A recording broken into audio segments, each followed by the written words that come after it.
नमस्कार दोस्तों, स्वागत है आपका बेस्ट क्लास में। तो हम पढ़ते थे क्लास 11th का अकाउंट्स और इस अकाउंट्स में हमने चैप्टर स्टार्ट करा था जनरल एंट्रीज, जिसके प्रॉब्लम सॉल्व कर रहे थे शिवलाल अकाउंटेंसी बुक से, जो कि जनरली एमपी बोर्ड में यूज होती है। तो ये एमपी बोर्ड का क्लास 11th के अकाउंट्स कह सकते हैं। बाकी जनरल एंट्री सभी लोग पढ़ सकते हैं क्योंकि प्रॉब्लम सॉल्व करना सभी को आना चाहिए। शिवलाल बुक में ये चैप्टर दिया है 2.5 पे, जिसका नाम है रिकॉर्डिंग ऑफ ट्रांजेक्शन में चैप्टर जनरल एंट्री। तो इससे पहले हम क्वेश्चन 1 से लेके तो 3 तक और इसके अलावा कुछ बेसिक कॉन्सेप्ट्स जो आपको पता होना चाहिए जनरल एंट्री क्या होती है, वो सारी चीजें हम लास्ट वीडियो में कर चुके हैं। अगर आपने वो नहीं देखा तो ऊपर आई बटन पे क्लिक करके देख सकते हैं, या डिस्क्रिप्शन में मैंने उसकी लिंक दी हुई है, वहां से भी आप उसको देख सकते हैं। इसके अलावा आपको कुछ डाउट वगैरह हो तो आप कमेंट करके या मुझे इंस्टाग्राम पे फॉलो कर लीजिए, वहां पूछ लीजिएगा। और मैं ये जो पीडीएफ है, मतलब ये सॉल्यूशन जो पूरा है, वो टेलीग्राम चैनल की लिंक डिस्क्रिप्शन में दी है। तो आप टेलीग्राम पे सर्च भी कर सकते हैं बेस्ट क्लासेस, उस चैनल पे इसको पीडीएफ को पूरा शेयर कर दूंगा, ठीक है। तो बेस्ट क्लास नाम से वो मिलेगा, CAAS से सर्च करेंगे क्लास से तो आपको मिल जाएगा, बेस्ट क्लास है ना। चलिए स्टार्ट करते हैं। तो आज करेंगे क्वेश्चन नंबर 4 से। अब मैं थोड़ी देर तो रहूंगा, उसके बाद अपने आप को हाइड कर दूंगा, क्योंकि यहाँ प्रॉब्लम जो सॉल्व करते हैं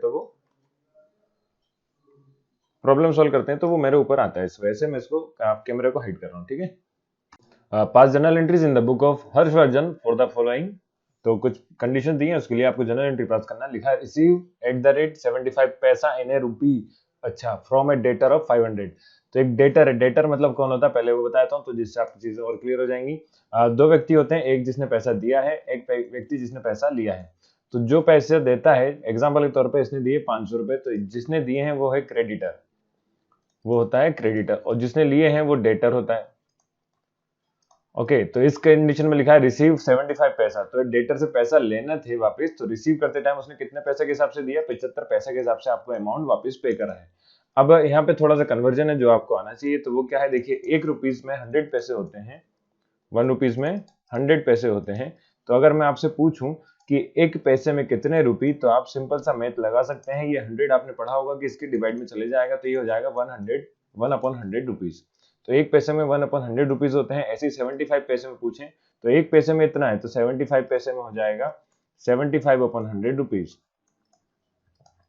मतलब कि 0.75 रुपीज। तो 0.75 रुपीज हमें रिसीव हुए हैं 1 रुपए में से। तो अगर 0.75 रुपीज रिसीव हुए हैं, तो हमें ये पता करना है कि 500 रुपए में कितने पैसे मिले होंगे। तो 500 में से हमें मिले होंगे 500 इंटू 0.75, इंटू करने से आपको ये पता चल जाएगा कि कितने पैसे उसने पूरे हमें दिए, ये कितने रुपीज उसने दिए। तो पॉइंट हटाया, मैं लिख देता हूँ 100, वही 75/100, 2 जीरो से 2 जीरो कैंसिल, 5 5 होता है 35, कैरी आया 3, 5 7 35 और 3 होता है 38। तो 385 रुपीज मिले टोटल। 500 में से 385 मिले हैं, तो 125 रुपए नहीं मिले हैं, तो ये रिसीव हो चुका है। ये कुछ गड़बड़ लिख दिया कैलकुलेशन, 5 5 25 होता है, 2 आएगा कैरी। तो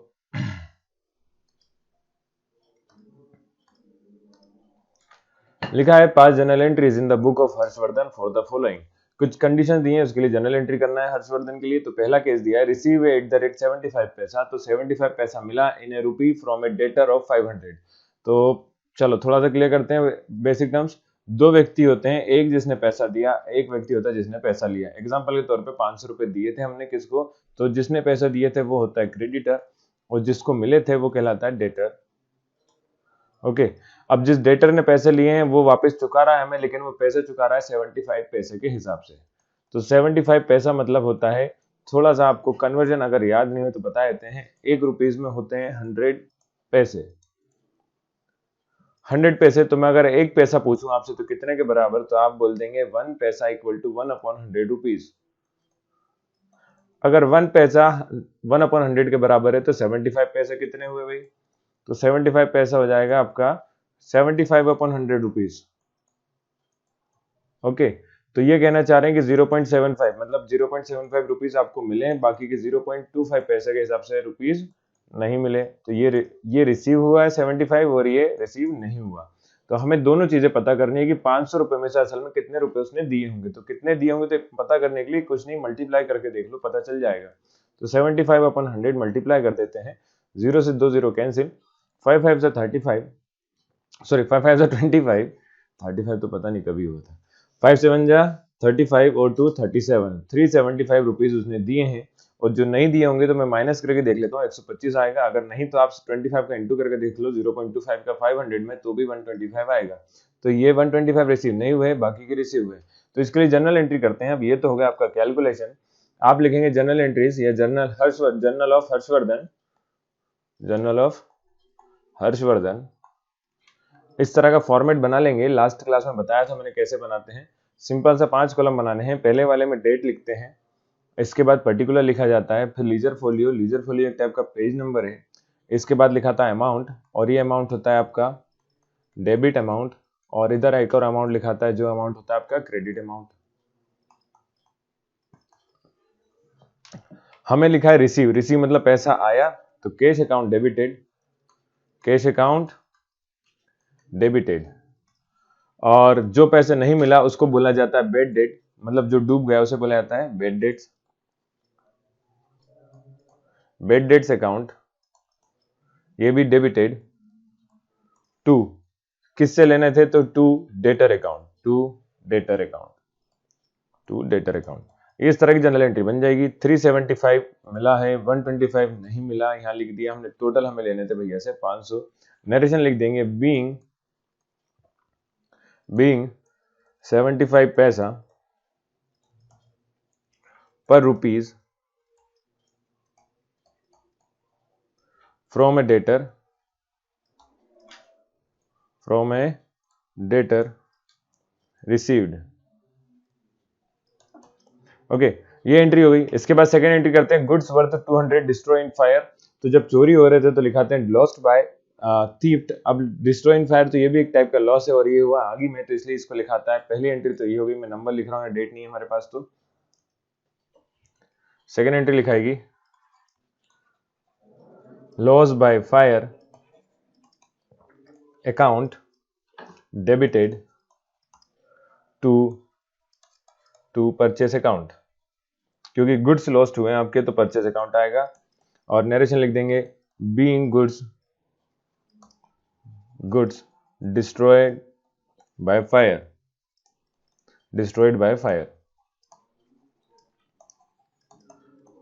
अमाउंट 200 दिया है तो 200 लिख देंगे।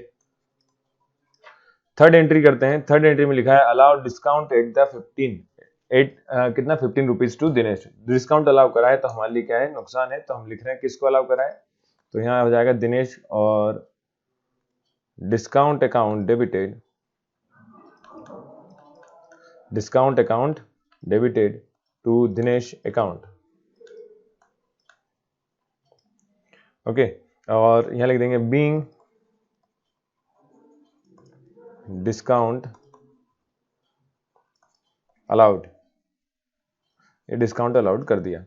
अब आते हैं, अमाउंट दिया था तो 15 अमाउंट हो जाएगा। इसके अलावा लिखा है रिसीव कमीशन, मतलब पैसा आया 75 फ्रॉम मनोज, और लिखा है एक और बैंक चार्ज 34 एक्सपेंस। तो दोनों एंट्री में साथ करता हूं। आप देखेंगे फोर्थ वाली रिसीव क्या था, रिसीव कमीशन, पैसा आया, तो आया तो उसको लिखते हैं कैश अकाउंट डेबिटेड। जिस व्यक्ति से आया था, गिवर कौन होता है, तो यहाँ पे कोई नहीं था तो कमीशन लिख देते हैं, रिसीव कमीशन। या आप मनोज लिखना चाहे तो मनोज भी लिख सकते हैं, तो 75 और 75। ओके, और यहाँ वही आप ऊपर लिख लेंगे फॉर्मेट में, डेट, लीजर फोलियो, अमाउंट और अमाउंट। ये अमाउंट है आपका debit and this amount is credit. और इसके बाद नरेशन लिखेंगे बीइंग कमीशन रिसीव्ड। इसके बाद फिफ्थ जनरल एंट्री करते हैं, बैंक एक्सपेंस पेड करे थे। तो बैंक एक्सपेंस जो है वो बैंक असल में बैंक से ही काट लेता है, इसलिए बैंक एक्सपेंसेस की एंट्री लिखेंगे बैंक एक्सपेंसेस अकाउंट डेबिटेड। देखिए बैंक के एक्सपेंस जो है वो आपको नहीं पता चलते हैं, लेकिन आपके अकाउंट से कटते रहते हैं, तो इसलिए बैंक एक्सपेंस कहाँ से कटता है, बैंक अकाउंट से ही जाएगा। तो नीचे लिखेंगे नरेशन बीइंग, ये आपको जनरल एंट्री मतलब बैंक एक्सपेंस का पता, आपकी पासबुक होती है बैंक में एक बनाई जाती है, उस पासबुक में जब आप चेक करेंगे तो आपको पता चलेगा। आगे किसी के पास हो अगर पासबुक तो आप लोग चेक कर सकते हैं कि उसमें कहीं एसएमएस का चार्ज कट रहा है, कहीं आपको सर्विस का चार्ज कट रहा है, तो कुछ तरह के चार्ज जो है बैंक काटता रहता है, वो एक्सपेंस है ये बैंक एक्सपेंस। अमाउंट दिया था 30 रुपीज, तो 30 30 लिख देंगे। बस इसके बाद आपको कर देना है टोटल। तो टोटल करने पर आपका 820 जो है वो आंसर आ जाएगा। बुक में दिया था, ये लिखा है ना, आप करके देखना, मैं डायरेक्ट बता रहा हूँ। 820 820 420 नहीं। चलिए करते हैं क्वेश्चन नंबर 5 में लिखा है how the journal entries will be pass for the following transaction. कुछ ट्रांजेक्शन दिए हैं जिनके लिए जर्नल एंट्री करके दिखाना है। पहला दिया है Vijay Shankar started business with following assets. तो जब भी कोई बिजनेस स्टार्ट करा जाता है तो उसको बोलते हैं कैपिटल, पैसा लगाना, और उस पैसा लगाने को कैपिटल कहते हैं ना, कि कैपिटल कितना है। जितनी भी चीज इन्वेस्ट करी गई उन सबको कैपिटल कहा जाएगा। तो यहाँ पे लिखते हैं date journal of Vijay Shankar, journal of Vijay Shankar. LF amount, this is debit amount, और ये अमाउंट हो गया आपका क्रेडिट वाला CR। ओके, लिखते हैं पहली एंट्री। इसने बिजनेस स्टार्ट करा काय में भैया, कैश, स्टॉक और टाइपराइटर। तो तीनों चीजें साथ में डेबिट होंगी। Cash account debited, stock account debited, और साथ में टाइपराइटर अकाउंट डेबिटेड। तीनों चीजें लगाई हैं क्योंकि, और इस एंट्री को कंपाउंड एंट्रीज बोला जाता है। इस तरह की जो एंट्री, जो एक से ज्यादा अकाउंट डेबिट या क्रेडिट करे जाएंगे तो उन एंट्रीज को कंपाउंड एंट्री कहा जाती है। तो ये एक टाइप की कंपाउंड एंट्री हो जाएगी। To capital account, to capital account. Narration, narration बाद में लिखेंगे, पहले अपन अमाउंट लिख लेते हैं। 10,000 कैपिटल का लगाया था, 10,000 कैश लगाया था, 5,000 स्टॉक है, 4,000 का भैया ने टाइपराइटर है।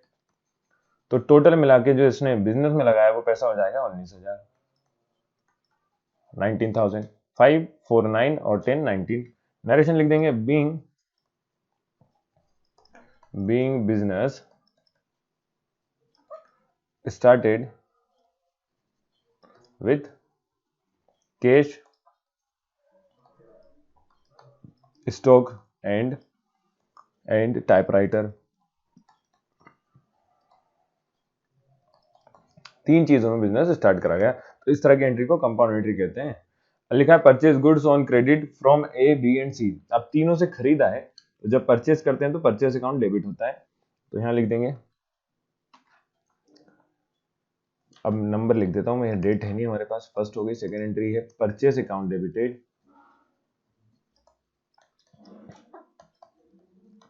Purchase account debited to A account, या A कैपिटल लिखते हैं, to B account, to C account. Narration लिख देंगे, being goods purchase on credit, on credit. Amount लिखते हैं तो परचेज में कितना लिखना है तो इसका हमें आइडिया नहीं है, तो तीनों पार्टनर का लेकिन पैसा पता है कि तीनों से कितना कितना दिया। तो 1 से 500, 1 से 400, 1 से 800।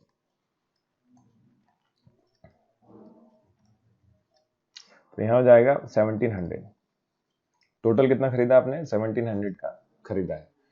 थर्ड लिखते हैं sold goods on credit to, अब बेचा है, बेचा है तो भाई सेल्स अकाउंट जाएगा, लेकिन किस किस को बेचा है तो D account, E account, F account, तीनों account debit, debit, debit to sales account, to sales account. तो जब भी बेचेंगे तो सेल्स अकाउंट, और खरीदेंगे तो परचेस अकाउंट आएगा। तो बीइंग गुड्स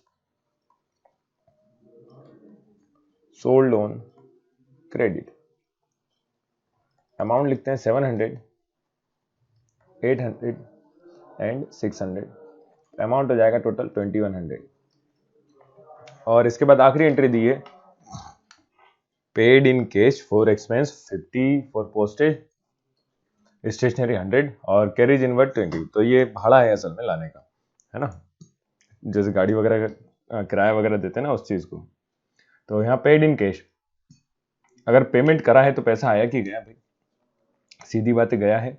अगर गया है तो आपको डेबिट तो करना नहीं कैश को, तो डेबिट करा जाएगा किन किन को, पोस्टेज को। आपके पास से पैसा गया पहला पोस्टेज का,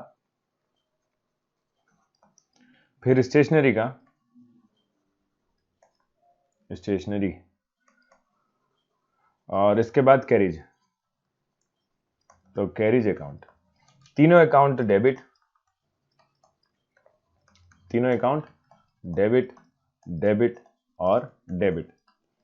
टू पैसा गया है टू कैश अकाउंट। सिंपल सा नरेशन लिख देंगे, बीइंग एक्सपेंस पेड। तो जनरल एंट्री का यही फायदा है कि आपको सिर्फ कुछ चीज ध्यान रखना है कि पैसा आ रहा है कि जा रहा है। इसके अलावा आपको केवल कैपिटल जो नॉमिनल टाइप के अकाउंट होंगे उन नॉमिनल अकाउंट्स में ध्यान रखना है। तो 50 पोस्टेज का दिया, 100 अपन ने स्टेशनरी का दिया है, 20 अपन ने कैरेज का दिया है। टोटल जो कैश आपके पास से गया है वो है 170। तो 50 20 हो गया 70 और 100 170। तो इस तरह से जनरल एंट्री करनी थी। टोटल कर देंगे आखिरी में तो 22,970 आ जाएगा, करके देखना आप। ओके, आखिरी में टोटल लिखना जरूरी होता है। तो ये आपके बुक में आंसर दिया हुआ है तो मैंने डायरेक्ट लिख दिया, आप लोग टोटल करके खुद करके देखना आंसर आ रहा नहीं आ रहा। ठीक है, तो करते हैं नेक्स्ट क्वेश्चन। क्वेश्चन नंबर दिया है 6 में लिखा है pass journal entries for the following transaction. तो इनके लिए जनरल एंट्रीज करना है। पहला लिखा है paid 1000 for insurance for next year.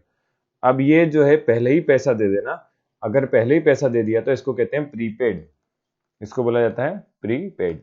और अगर हम अमाउंट देना बाकी है तो उसको बोला जाता है आउटस्टैंडिंग। इन दोनों वर्ड्स का मीनिंग आप याद रखेंगे, आगे जाके काम आएगा। प्रीपेड मतलब एडवांस, ऐसा समझ लो एडवांस। तो देखो नाम से समझना, प्री मतलब पहले, पेड मतलब पैसा दे देना। और अगर पहला ये पैसा देना है तो दूसरा वाला है वर्ड आउटस्टैंडिंग, तो इसका मतलब होता है कि काम हो गया है लेकिन पेमेंट अभी तक नहीं करा गया है ना। तो चलिए करते हैं अब क्वेश्चन में दिया है, देखो पैसे बहुत होंगे भैया के पास। तो लिखा है paid 1000 for insurance for the next year. तो इंश्योरेंस का पैसा पहले ही दे दिया। अब जब आपको किसी का नाम नहीं दिया है तो सीधे आप जनरल एंट्रीज या जनरल लिख सकते हैं, खाली छोड़ देंगे। यहाँ लिखेंगे तारीख, particular, ledger folio, amount, debit amount है, और इसके बाद एक और अमाउंट आता है क्रेडिट अमाउंट। तो मैं अगर कहीं भूल जाऊं तो आप लोग लिखना मत भूलना कि अमाउंट आपने तो लिखा नहीं था भैया या सर, जो भी आप कहें। ओके, देखिए प्रीपेड, ये लिखा पेड 1000 फॉर इंश्योरेंस, पहले ही पैसा दे दिया इंश्योरेंस का तो उसे कहेंगे प्रीपेड इंश्योरेंस। प्रीपेड इंश्योरेंस, मैंने बताया ना बहुत पैसे हैं तो कोई दिक्कत ही नहीं है, बारिश हो रही है। Okay, to cash account, to cash account, पैसा गया है तो इसलिए क्रेडिट करा गया क्या आपका cash account, to cash account. Amount हो जाएगा 1000 और 1000। सेकंड, इसके बाद एंट्री देखते हैं, नरेशन लिख लेते हैं। अच्छा नरेशन, फिर बोलेंगे नरेशन छूट गया। बीइंग इंश्योरेंस, नरेशन लिखना जरूरी होता है क्योंकि नरेशन से चीजें क्लियर होती हैं, इसीलिए। Being insurance expenses paid for next year. अगर आपको कोई मना भी करे तो भी लिखना आपको, है ना, क्योंकि एक लाइन लिखने में कुछ नहीं जा रहा, नंबर पूरे मिलते हैं फिर उसके बाद, तो काटने के चांस ही मत दो नंबर। फिर दिया 2000 is to be paid for rent, 2000 paid करा आपने का के लिए, रेंट के लिए। इज टू बी मतलब होता है देना बाकी है, दिया नहीं है। ओके, अगर दिया नहीं है तो वर्ड यूज होगा यहाँ पे आउटस्टैंडिंग, और ये कहलाएगा आउटस्टैंडिंग रेंट। तो आपको इज टू बी पेड मतलब पैसा जाना है, तो यहाँ लिखाएगा रेंट अकाउंट डेबिटेड, इसलिए कि रेंट का पैसा हमें देना है। Rent account debited to outstanding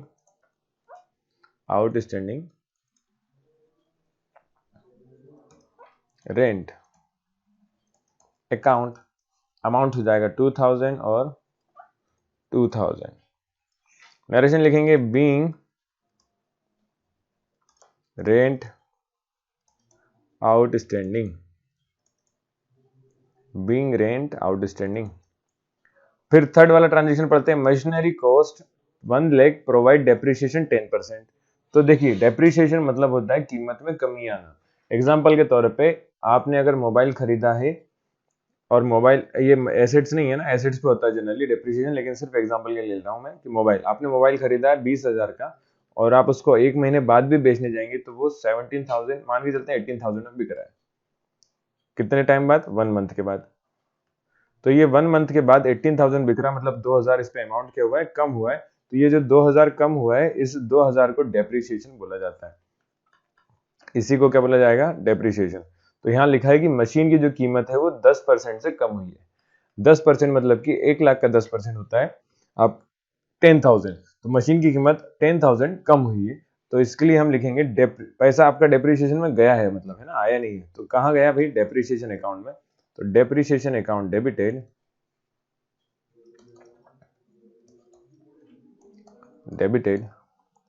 to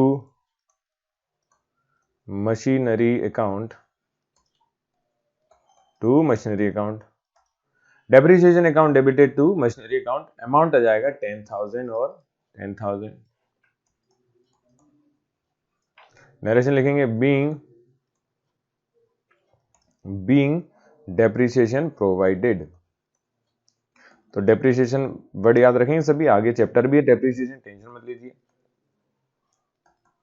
depreciation provided third हो गया। तो इसके बाद फोर्थ करते हैं, इंटरेस्ट ऑन कैपिटल 2000। इंटरेस्ट कितना दिया गया, तो 2000। अब इंटरेस्ट ऑन कैपिटल और ड्राइंग के लिए भी चलो ऐसे डायग्राम बना के देखते हैं, अच्छा डायग्राम से ज्यादा अच्छे समझ में आता है।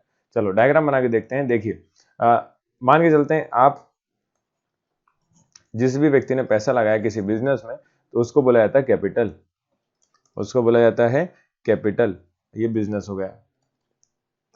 अब इस कैपिटल में से जो इंटरेस्ट है वो किसको मिलता है, इंटरेस्ट ऑन कैपिटल व्यक्ति को मिलता है, जो भी व्यक्ति है, इसीलिए इंटरेस्ट ऑन कैपिटल फर्म के लिए क्या है, लॉस होता है। ओके, इसका जस्ट उल्टा ड्राइंग की बात करते हैं। तो ड्राइंग मतलब होता है पैसा निकालना, ड्राइंग मीन्स होता है पैसा निकालना। तो बिजनेस से अगर पैसा निकाल रहे हैं तो उसको ड्राइंग कहा जाएगा, और उस पर इंटरेस्ट की बात आएगी, मतलब ब्याज की बात आएगी, तो वो फर्म को मिलता है। तो इंटरेस्ट ऑन ड्राइंग फर्म के लिए रेवेन्यू होता है। अब हमने थोड़े दिन पहले ही पढ़ा था कि interest on capital nominal account है एक टाइप का। तो नॉमिनल अकाउंट है, तो नॉमिनल में डेबिट करते हैं किसको, एक्सपेंस और लॉसेस को। तो लॉसेस कौन सा है यहाँ पे, इंटरेस्ट ऑन कैपिटल, तो इसलिए interest on capital account debited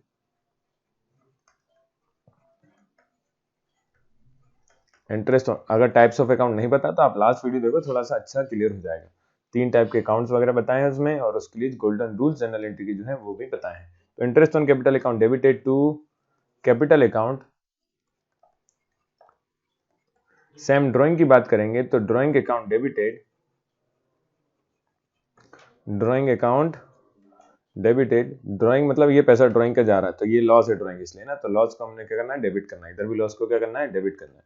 तो इधर इंटरेस्ट ऑन ड्राइंग लॉस था, इधर पे ड्राइंग अकाउंट डेबिटेड, ये लॉस हो गया टू इंटरेस्ट ऑन कैपिटल।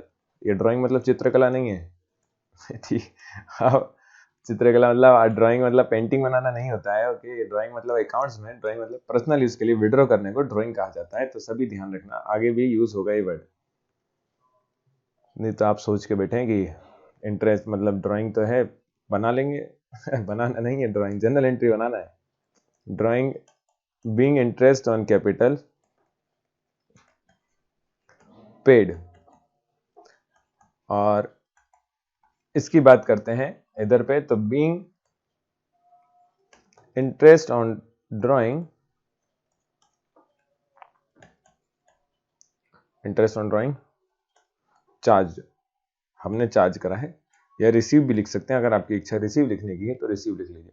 तो ये मिला थे 2000, ड्राइंग का भी आपका 1500 और 1500।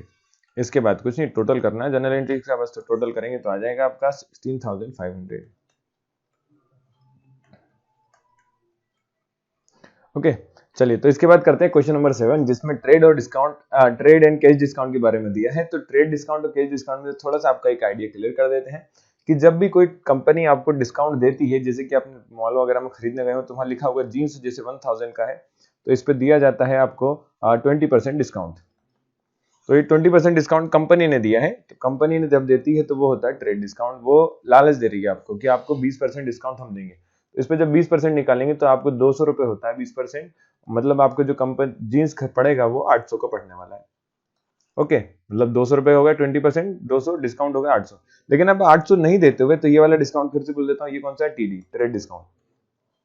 और इसके बाद कैश की बात करते हैं, तो जब पेमेंट करना था तो पेमेंट ना करते हुए 800 आपने पेमेंट करा, मान के चलते हैं 750, आपने तो बहुत बहस करी, उसके बाद 50 रुपए और बचा लिए, है ना। तो 50 रुपए और बचा लिए, तो ये 50 रुपए जो आपने पेमेंट करते टाइम बचाए हैं वो कहलाता है कैश डिस्काउंट, सीडी। क्या कहलाएगा, कैश डिस्काउंट। तो ये जो सीडी है ये लॉस होता है, इसीलिए इसको शो करना होता है। तो जनरल एंट्री में कैश डिस्काउंट को लिखते हैं ट्रेड डिस्काउंट को नहीं लिखना। ओके, मेरी हिंदी इतनी अच्छी नहीं है, पर इसको नहीं लिखना है। क्यों नहीं लिखना, कारण समझ में आ गया होगा कि ट्रेड डिस्काउंट कंपनी ने दिया था तो वो अपना प्रॉफिट उसमें निकाल चुके होते हैं। चलिए अब क्वेश्चन करते हैं, इस क्वेश्चन पे कैसे अप्लाई करेंगे। तो pass the journal entries from the following transaction in the book of Pranjal Prasad. Pranjal Prasad की किताब में आपको जर्नल एंट्री करके दिखाना है। 1 मार्च दिखाए comes in business with cash. ये तो आप सीखे गए होंगे, अगर बिजनेस स्टार्ट करा है तो उसे कहा जाता है कम्स इन बिजनेस। तो डेट हो गया, लीजर फोलियो हो गया, अमाउंट हो गया और अमाउंट हो गया। अमाउंट है डेबिट वाला, ये अमाउंट है आपका क्रेडिट वाला। पहली ट्रांजैक्शन तारीख मार्च 1 मार्च 1 दिया है, बिजनेस स्टार्ट करा है तो कैश अकाउंट, मैंने ईयर लिखना भूल गया तो ईयर 2017 लिख लेंगे। कैश अकाउंट डेबिटेड, फिर साथ में स्टॉक भी था तो स्टॉक अकाउंट डेबिटेड,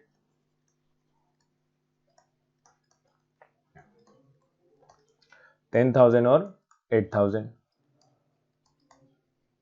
अमाउंट हो जाएगा टोटल टू कैपिटल अकाउंट,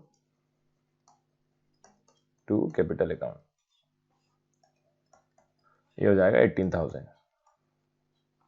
18,000 आप लिख लेंगे, नरेशन लिख देंगे बीइंग बिजनेस स्टार्टेड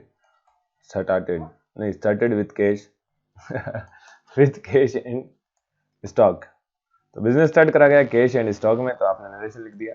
इसके बाद सेकंड ट्रांजैक्शन पढ़ते हैं जल्दी से। मार्च 8 में लिखा है goods sold for 2,000 at 10% trade discount for cash to Suresh. अब यहाँ लिखा है ट्रेड डिस्काउंट कितना दिया, 10%। तो 2,000 का कैश डिस्काउंट होता है, ट्रेड डिस्काउंट होता है 10%, निकालेंगे तो 10% होता है इसका। उम्मीद करता हूँ परसेंट सभी को नहीं आते हैं, ऐसा मान के चल रहा हूँ। अगर आते हैं तो भी ठीक है, नहीं आते तो देखो मैं बता रहा हूँ, रुक जाओ। आपको करना ही होता है 1% मतलब याद रखना 1/100 होता है, ठीक है। 2% मतलब कितना होगा, तो फिर 2/100। ऐसे 3% मतलब कितना होगा भाई, 3/100। तो अगर मैं आपसे 20% की बात करूं तो 20% मतलब होगा 20/100। ओके, इतनी बात क्लियर है। अब जिस भी अमाउंट का आपको परसेंट निकालना है, जैसे कि आपको 2,000 का निकालना है तो उस परसेंटेज वाले में इसको इंटू कर देंगे, बस और कुछ नहीं। तो ये आपका डिस्काउंट निकल जाता है। तो 1 0 से 1 0 कैंसिल, 1 0 से 1 0 कैंसिल। ओके, तो 20% कितना होगा, 2 2 जा 4 और 2 0 तो 400। और अगर 10% की बात करें तो 10/100, और 10/100 करेंगे तो कितना हो जाता है, देखो 2 1 जा 2 तो 200। तो 200 इसलिए 10% कितना हो गया, 200। अगर 200 डिस्काउंट है, 2000 में 200 का डिस्काउंट है, तो आपको पेमेंट जो करना होगा वो 1800 करना होगा। इसीलिए यहाँ पे जब ट्रेड डिस्काउंट की बात आती है तो ट्रेड डिस्काउंट नहीं लिखते, सीधे आपने क्या करा है, कैश अकाउंट डेबिटेड, पैसा आया है, हमने बेचा है, गुड्स सोल्ड है, टू सेल्स अकाउंट, इसलिए अमाउंट लिख देंगे 1800 और 1800। नरेशन लिखेंगे being goods sold in cash at. जब डिस्काउंट आता है तो डिस्काउंट आपको लिखना है 10% ट्रेड डिस्काउंट, तो आप टीडी नहीं लिखेंगे, पूरा लिखेंगे ट्रेड डिस्काउंट। ये हो गया आपका मार्च 8। इसके बाद आते हैं मार्च 10 या कितना दिया है 15, लिखा paid to Mohan 575 in full payment of 600। तो देखो अब 600 देना था, दिए कितना लेकिन 575, तो ये 25 रुपए जो कम है ये कैश डिस्काउंट है। पैसा गया मोहन के पास, तारीख लिखेंगे 15 मार्च, नाम लिखेंगे Mohan account debited to cash account और टू साथ में एक और लिखना पड़ेगा जिसका नाम होगा डिस्काउंट अकाउंट। इस तरह से कैश डिस्काउंट को शो करा जाता है। तो यहाँ अमाउंट की बात करते हैं तो अमाउंट हो जाएगा 600। कैश जो जिसने दिया है 575 दिए हैं और 25 रुपए काय में चला गया आपके डिस्काउंट, तो ये असल में लॉस हो गया कैश, कौन सा डिस्काउंट 25, इसलिए लिखा आएगा नरेशन में बीइंग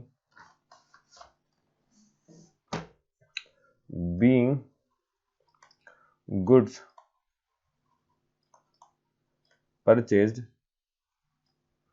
एट सॉरी गलत लिख दिया, परचेज थोड़ी ना है, ये तो लिखना पड़ेगा बीइंग गुड्स नहीं, बीइंग गुड्स नहीं, being cash paid to Mohan as final. ये तो हमारा फायदा है, मतलब ये नुकसान नहीं है, ये डिस्काउंट हमारा क्या फायदा है। तो फाइनल पेमेंट विथ डिस्काउंट। तो हमें पैसा देना था लेकिन दिए हमने कम ही है। जैसे आप लोग दोस्ती यारी में करते हैं ना, नहीं आप अच्छा दोस्ती यारी में तो मिलते ही नहीं पैसा, मैं तो भूल गया। आप किसी दोस्त को पैसा दे दो वापस नहीं करेगा, टेंशन मत लो, वो दोस्ती का जो वापस कर दे, है ना। तो मार्च आ गया, मार्च में देखते हैं 20 मार्च में लिखा है purchased goods worth 1000 from Ravi at 5% trade discount. तो 1000 का 5% निकालना है। तो 5% जब निकालेंगे तो यही कर लेते हैं, जगह खराब कर चुके हैं अपन। तो 1000 5% निकालना है, तो देखिए वही तरीका 5/100 से क्या करना है आपको, मल्टीप्लाई, 2 0 से 2 0 कैंसिल, तो 50 आएगा। तो 1000 में 50 का डिस्काउंट मतलब पेमेंट करेंगे केवल 950 का। तो परचेस अकाउंट डेबिटेड। आप लोग को ऊपर लिखना है, मैंने ऊपर कैलकुलेशन कर दिया इसलिए जगह खराब हो गई, तो ये आपको नहीं, ये तो सिर्फ समझाने के लिए था, ठीक है। टू रवि अकाउंट नरेशन आ जाएगा 950। अब यहाँ परचेस करे थे तो लिख देंगे being goods purchase from Ravi,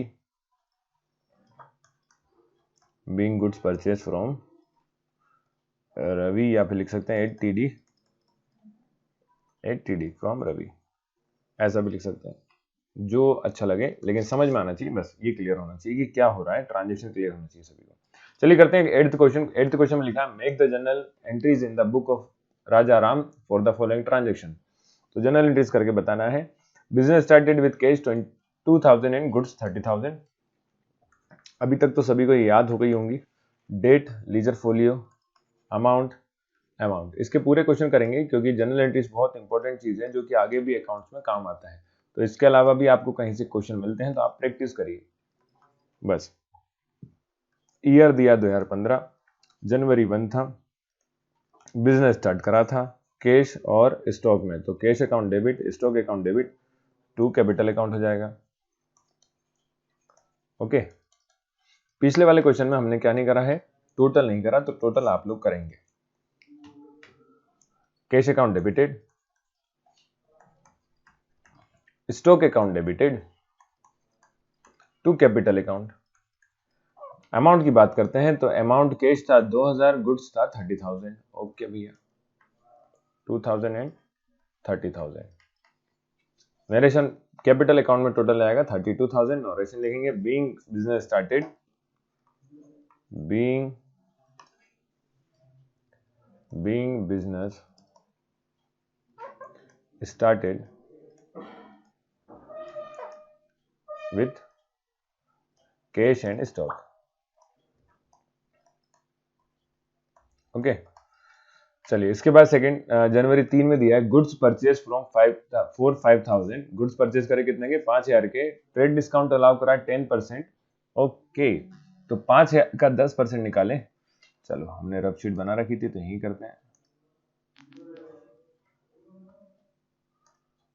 rough sheet बना रखी थी तो इसी पे करते हैं। कितना कितना कैलकुलेशन करना है भाई, 5,000 का 10% इंटू 10%, तो 10/100। 10 से 10 कैंसिल, 10 से 0 कैंसिल, तो 500 डिस्काउंट है तो टोटल आ जाएगा 4500। ये क्यों नहीं जा रहा है, गया। ओके हाँ जी, एंट्री करते हैं। Purchase account debited January 3,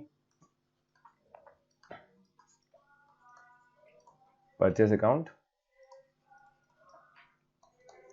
debited 4500।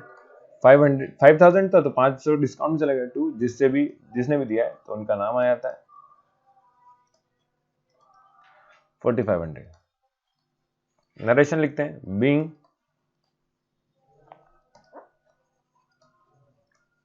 Goods purchase at trade discount. तो ये भूपेंद्र सर का नाम है ना। वो मैथ्स पढ़ाते हैं, आपको पता ही होगा, जो लोग अगर 10th क्लास में पढ़े थे तो। इसके अलावा 11th में अगर किसी का मन हो 10th उसके बाद फिर से मैथ्स लेने का, तो मैथ्स के उनके भी वीडियो आपको मिल जाएंगे चैनल पे। जनवरी 5 में लिखा है goods sold by cash. Goods sold करे किसको? बाय कैश में टू शेखर, शेखर को सोल्ड करें भाई। अगर शेखर को सोल्ड करें हैं तो यहाँ पे दिया हुआ है 1000 का 5% टीडी, तो 1000 का 5% तो टीडी है, तो 5/100, 0 कैंसिल, मतलब 50 डिस्काउंट हो गया, तो पेमेंट करना होगा आपको 950 का। बट लिखा है 2% कैश डिस्काउंट अलाउड, तो इस पे भी कितना डिस्काउंट था भाई? 2%, तो 2% और निकाल लीजिए, तो 10 से 10 कैंसिल। अब यहाँ पे तो 2 5 होता है 10, ओके, फिर 5 से डिस्काउंट डिवाइड करेंगे तो 5 1 5, 5 9 45, तो 19 रुपए का और डिस्काउंट। तो देखो 1000 रुपए पहले तो 50 का डिस्काउंट हुआ तो 950 पहुंचा, अब 950 में फिर से 19 का डिस्काउंट है, तो जो पेमेंट करा जाएगा मतलब किसके जरिए? शेखर द्वारा पेमेंट जो करेगा वो 19 रुपए और कम देकर 931 का करेगा। 950 में से 19 माइनस करेंगे तो आपका कितना आता है? 931, 931 का पेमेंट करेगा शेखर। गुड्स सोल्ड करें उसको हमने, तो हमारे पास जो पैसा आएगा तो उसको एंट्री करेंगे कैश अकाउंट डेबिटेड, साथ में discount account debited to sales account, to sales account. Amount की बात करते हैं तो 931 का पेमेंट करा, 19 रुपए डिस्काउंट हुआ, सेल्स करा था हमने 950 में। नरेशन लिखेंगे being goods sold at TD and at, पूरा लिखेंगे आप, trade discount and cash discount.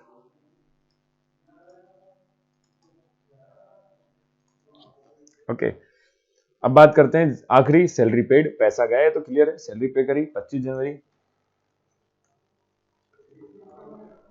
तो salary account debited to cash गया आपके पास है तो cash account 1000 and 1000 being salary paid, being salary paid.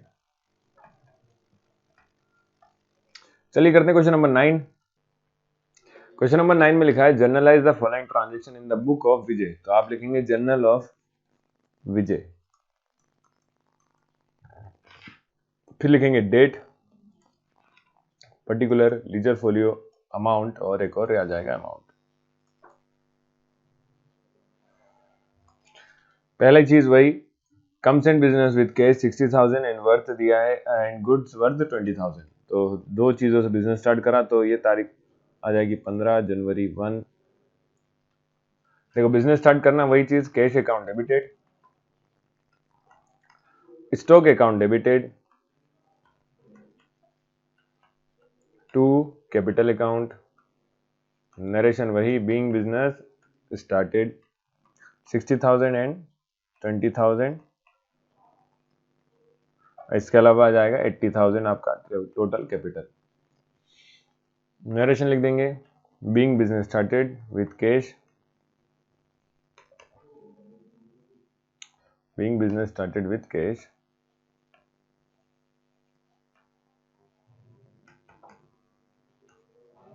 And goods,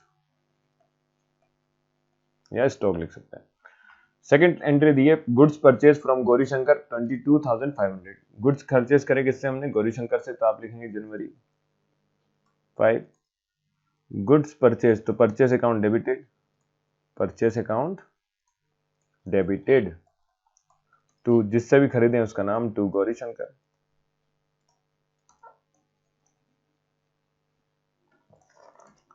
okay, to Gaurishankar. Narration लिख देंगे बीइंग गुड्स परचेज, ये तो बहुत इजी से है। अमाउंट है 18,000, नहीं सॉरी 22,500, 22,500। इसके अलावा करते हैं हम जनवरी, अगला दिया है जनवरी 8, सोल्ड गुड्स वर्थ 20,000 टू धर्म एट 10% ट्रेड डिस्काउंट, तो 20,000 का 10% 2,000 होता है, करके देखना पता चल जाएगा। 2,000 रुपए कम में बेचे हैं, तो यह बेचा होगा 18,000 में। किसको बेचे हैं भाई? तो यहाँ आ जाएगा जनवरी 8 Dharmendra account debited to sales account, बेचे हैं क्योंकि, तो सेल्स अकाउंट अमाउंट हो जाएगा 18,000 क्योंकि ट्रेड डिस्काउंट है आपका, तो 2,000 ट्रेड डिस्काउंट में माइनस हो गए। नरेशन लिख देंगे being goods sold eight 10% TD, या ट्रेड डिस्काउंट पूरा लिखना, टीडी जैसा तो कुछ नहीं होता, सिर्फ समझने के लिए है। ओके, आखिरी लिखा है विड्रॉ कैश, विड्रॉ करने को कहते हैं ड्राइंग। अब कैश भी विड्रॉ करें और गुड्स भी, है ना, फॉर पर्सनल यूज, तो पर्सनल यूज के लिए करा है विड्रॉ, तब ड्राइंग कहलाता है। तो अगर आपको सिर्फ विड्रॉ दिया है तो आप नहीं बता सकते वो क्या है, तो यहां जाएगा जनवरी 10 drawing account debited, drawing account debited to cash account to stock account. Okay, amount cash का जो उसने निकाला वो 1000 है, स्टॉक जो निकाले उसने वो 800 है, तो टोटल ड्राइंग जो करा है वो 1800 का करा है, इसलिए नरेशन लिख देंगे being cash and goods withdraw for personal use. तो उम्मीद करता हूं सभी को समझ में आया होगा। आखिरी में टोटल कर देंगे तो 1,22,500 आ जाएगा, करके देख लीजिए, 22,300, 22,300, 1,22,300 दोनों साइड का इक्वल आएगा। तो आज इतना ही करते हैं। अगला क्वेश्चन नंबर 10 है, ये नेक्स्ट वीडियो में करेंगे क्योंकि बहुत लेंदी है। तो जब तक आप लोग प्रैक्टिस करो, लगभग सारे ट्रांजेक्शन कैसे करते हैं वो सब मैं बता चुका हूँ अभी तक, तो एक बार आप लोग करके देखिए, उसके बाद उसको चेक करना, तो उससे आपको समझ में आएगा कि आप कितना कर पा रहे हैं, नहीं कर पा रहे हैं। इसके अलावा कोई डाउट हो तो आप कमेंट करके पूछ सकते हैं नीचे, या मुझे इंस्टाग्राम पे फॉलो कर लीजिए, वहाँ पे भी पूछ सकते हैं। और इसके अलावा भी कुछ डाउट होता है तो टेलीग्राम वगैरह पे पीडीएफ मिल जाएगा, मैं आपका क्लियर करने के लिए तैयार हूँ, कभी भी रिप्लाई दूंगा, टेंशन मत लो, है ना। तो पढ़ाई करते रहो बस। चलो मिलते हैं नेक्स्ट वीडियो में। वीडियो को लाइक करें, चैनल को सब्सक्राइब करें और दोस्तों के साथ शेयर जरूर करें। Thank you.